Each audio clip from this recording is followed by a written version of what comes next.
የኢትዮጵያ የባህር በር የማግኘት ጥያቄ ብሔራዊ ጥቅምን ለማስጠበቅ የቀረበ የህልውና ጥሪ በቀጠናው ሀገራትም ጭምር ሰላማዊ ትስስር መፍጠርን ያለም እንጂ የጦርነት ነጋሪት እንዳልሆነ ኢትዮጵያ በጽኑ አቋም አሳይታለች። ይሁን እንጂ ይህን የህልውና ጥያቄ ለማጣጣል የሚሞክሩ ጥቂት አካላት የጉዳዩን ትልቅነት ሊረዱት እንደማይችሉ ማየት ይቻላል። ኢትዮጵያ በቅርብ ርቀት በመታየው ነገር ግን ከጥቅም ከራቀች የባህር በር ላይ በርካታ የሩቅ ሀገራት ብሔራዊ ጥቅማቸውን ለማስከበር በሺዎች የሚቆጠሩ ማይሎችን አቋርጠው በመምጣት የጦር ሰፈር ገዝተው እየተንቀሳቀሱበት ይገኛሉ።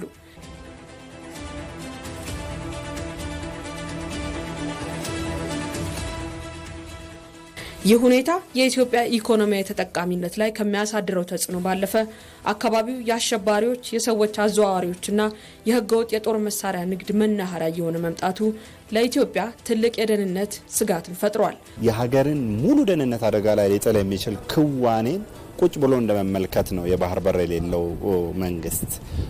ከዚህ ከወንጀልን በተለይ የተደራጁ በህገወጥ መንገድ የሚንቀሳቀሱ በጦር መሳሪያ በሰው በምንም የሚነግዱ የዜጎችን ህይወት በአንድም በሌላ አደጋ ውስጥ የሚጥሉ ሲዘል ግን ሁነኛ የሆነውን የመንግስትን ስርዓት በማፍረስ አመጽንና አመጸኝነትን ሊያባብሱ የሚችሉትን ለመቆጣጠር ብቸኛ ነው። የባህር በሩ እንደ በዚህ ተልእኮ ላይ ከተቃኘና ከታየ ለመከላከል የሚያስችለውን ሙሉ መንገድ የሚከፍት ነው። በሰሜን አፍሪካ አካባቢ በሞሮኮና በምዕራብ አፍሪካ ሀገራቶች መካከል ያለው ሞሮኮ የከፈተችው ኦፖርቹኒቲ አለ። ባህር አልባ የሆኑ ሀገራቶች ባህር እንዲያገኙ አድርጋ እሷ ደግሞ በኢንቨስትመንትና በተለያየ ነገር ከነሱ ጋር መጠቀምበት ሁኔታ አለ። ስለዚህ እሳቸው ያነሱትን ጥያቄ ከሪጂናል ኢንተግሬሽን ወይም አካባቢ ትስስር ጋር የተያያዘ ነው። አገራቶችም እንግዲህ ሰጥቶ መቀበል ነው ዲፕሎማሲ። ዝም ብሎ እኔ ብቻ ነው መቀበለው ማለት አይቻልም። ስለዚህ እነሱም እንግዲህ ኢትዮጵያ ብዙ ነገር ኦፈር እያደረገቻቸው ነው፣ እነሱም ደግሞ ባህር ቢሰጣ ተጠቃሚ ናቸው የሚል ሐሳብ አለ። በታሪክ አጋጣሚ የባህር በር ያጣችው ኢትዮጵያ አሁን ባለ ዲፕሎማሲያዊ የራሷን ወደብ ለማግኘት የምታደርገው ጥረት በዓለም አቀፍ ሕግና በፖለቲካዊ መርሆች የሚደገፍ ነው። የባህር በር ደህንነትን ለማረጋገጥ ከጎረቤት ሀገራት የፖሊስ ተቋማት ጋር የሚኖረው የባለብዙ ወገን ግንኙነት ወሳኝ ሆኗል። ይህም የኢትዮጵያ ብሔራዊ ጥቅም ከማስጠበቅም ባለፈ ለቀጠናው ሰላም መረጋጋት የጎላ ሚና ይኖረዋል። ዩኤን ያደረገው ፍሬምወርክ ነው ያስቀመጠው። ዋናው ስትራክቸሩን አስቀምጦታል። ግን ዝርዝሩ ምንድነው? እኛ ሀገራቶች በመናገር መፍታት የሚችሉት ከኢንተርናሽናል ሎ አኳያ። ከፖለቲካ አኳያ እንግዲህ ፖለቲካ የሚሰራው ሰጥቶ በመቀበል ነው።